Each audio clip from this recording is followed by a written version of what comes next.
In this video I want to test the Veger power bank to see if it actually has 25,000 mAh capacity. First of all, a quick note on the units.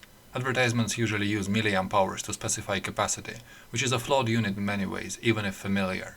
There are many reasons not to use this unit and use watt-hours instead, but the main one for this video is that it is hard to compare unless voltage is also specified. 25,000 mAh of a power bank are not half of a 50,000 mAh of a car battery, because power banks customarily use 3.7 volts and car batteries use 12 volts. Long story short, we'll replace the 25,000 mAh with 92.5 watt-hours, which is 25 times 3.7. Now let's see if Veger's claims are true. I charged my power bank to full and then ran a discharge at a fairly standard 5 volts 1 amp load, equal to a total of 5 watts. This is similar to an older smartphone being charged from the power bank and should pose no problem for the internal converter circuitry, which is rated at up to 100 watts. I'm measuring capacity using two devices, my electronic load, which is somewhat inaccurate in measuring current, and a USB doctor device that is fairly accurate.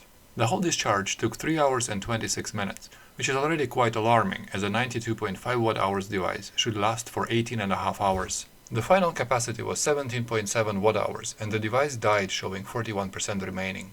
Now this only shows the discharge process, which can be inefficient because of the internal converter circuitry and will always underestimate capacity.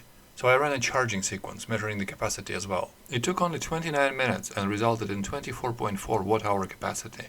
This is instead an overestimation of the true power bank capacity, because this time the device is downstream of the measurement, not upstream. So the true capacity is somewhere between 17.7 watt-hours and 24.4 watt-hours, or approximately 23% of the advertised. This unit is clearly not performing according to the specification, and I have returned it to the seller.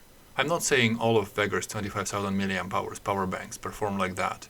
However, this is my second unit, with the first one not even powering on upon arrival. These were bought from Amazon UK Veger store, so I don't think these are counterfeit. My personal recommendation is to avoid buying these.